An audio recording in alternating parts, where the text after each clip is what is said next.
आज मैं फिर आप लोग के सामने एक नए प्रश्न के उत्तर के साथ हाजिर हुई हूँ। आज का टॉपिक है पाषाण युग से आप क्या समझते हैं। पाषाण युग में सभ्यता के प्रगति का संक्षिप्त विवेचना कीजिए। What you understand by the term stone age, describe in brief the development of civilization during the stone age. तो चलिए बढ़ते हैं इसके आंसर की ओर। आखिर इसका आंसर क्या होगा। सभ्यता के युगों का विभाजन। सभ्यता का क्रमिक विकास मानव सभ्यता का क्रमिक विकास हुआ है। जब मनुष्य ने बर्बर और हिंसक जीवन को त्याग कर सभ्यता का विकास प्रारंभ किया तो विकास के साथ साथ उसकी आवश्यकताओं में वृद्धि होने लगी। पूर्व के पशुत्व जीवन से ऊपर उठने के लिए मनुष्य को लाखों वर्षों तक अथक संघर्ष और प्रयास करना पड़ा।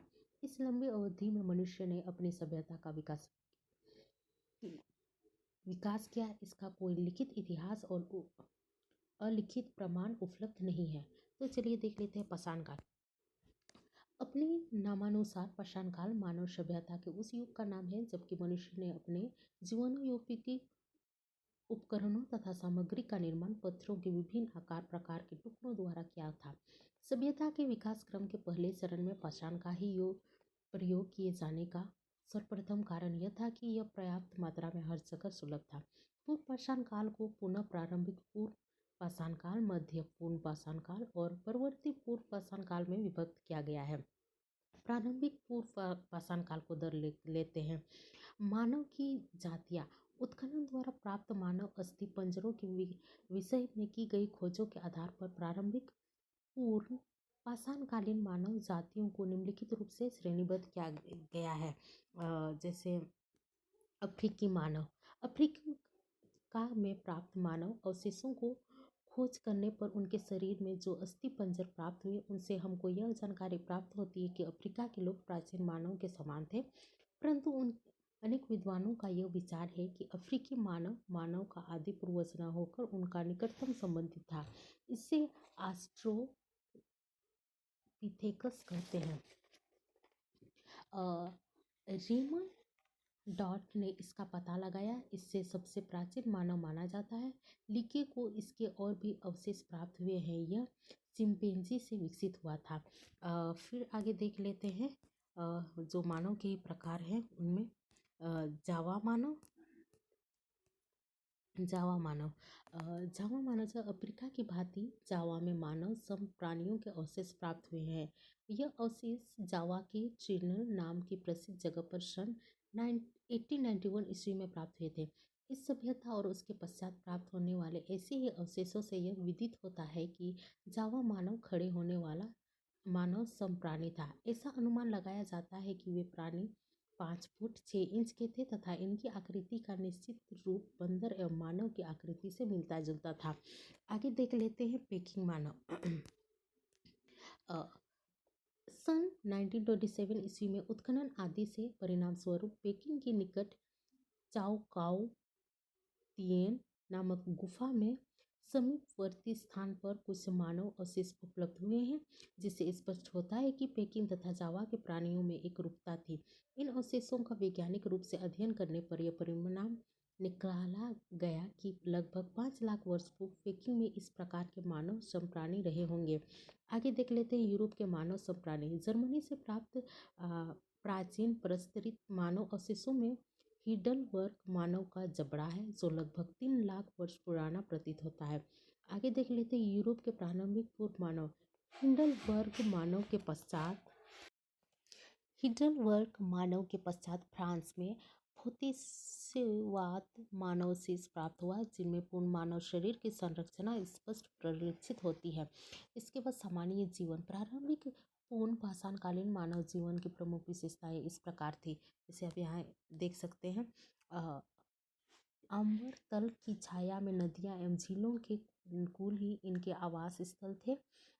ये आम से अपरिचित थे। आजीविका का मुख्य आधार आखिर था जिसके लिए प्रस्तर एवं काष्ठ निर्मित वस्त्रों का प्रयोग करते थे। ये जंगली वृषभ, अश्व और गजाखेट करते थे। आयुध या हथियार। इस काल का मानव आयुध के लिए काष्ठ, प्रस्तर एवं अस्थियों का प्रयोग करता था। ये आयुध का या हथियार अत्यंत अशोभनीय एवं बेडौल होते थे। इन हथियारों में मुष्टिधुरा यानी कि कूपदकों या हाथ की कुल्हाड़ी हैंड एक्स प्रमुख थे। इस प्रकार के हथियार यूरोप, अफ्रीका, दक्षिण भारत तथा आसपास के अन्य प्रदेशों में मिलते हैं। एशिया और अफ्रीका के कुछ प्रदेशों में गोल पाषाण खंडों को तोड़कर आयुध बनाए जाते थे। अब आगे देख लेते हैं मध्य पूर्व पाषाण काल।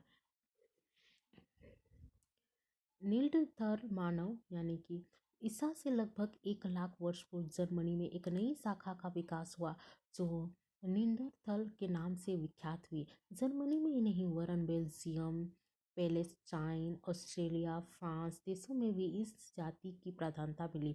जर्मनी में नीडलथल नामक एक प्रसिद्ध स्थल है। यहीं पर इस जाति के अस्थिपंजर प्राप्त हुए हैं। यही कारण है कि इस जाति को नीडलथल के नाम से भी संबोधित किया जाता है। लगभग 1 लाख वर्ष पूर्व इस जाति का उदय माना जाता है और विभिन्न स्थलों पर प्राप्त अस्थिपंजरों में तथा निनलथर के अस्थिपंजरों की समानता पाई जाती है। विद्वानों का मत है कि किसी समय एक स्थल से इस कोटि की मानव जाति का विकास अनेक स्थलों पर हो गया था। निनलथर मानव का कद छोटा, चौड़ा, भारी सिर तथा मस्तक बहुत ही छोटा होता था। उनके घुटनों में एक प्रकार का झुकाव होता था जिसके कारण इस जाति के मनुष्य शीघ्रता से ही नहीं भाग सकते थे। इनका निवास गुफाओं में होता था। ये लोग पशुओं का आखेट करके अपने जीवन का पालन करते तथा पशुओं की खाल से अपना शरीर ढकते थे और अग्नि जलाने का ज्ञान सर्वप्रथम इन्हें ही हुआ था। इनका सामान्य जीवन को देख लेते हैं।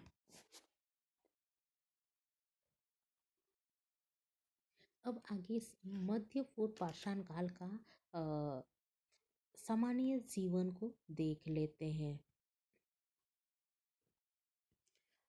इनका जीवन जो है प्राकृतिक था और वे खाद्य के रूप में कानन फल व आखेट का उपयोग करते थे। आखेट बड़े पशुओं का करते थे। ये अपने परिवार से समूहों में रहते थे।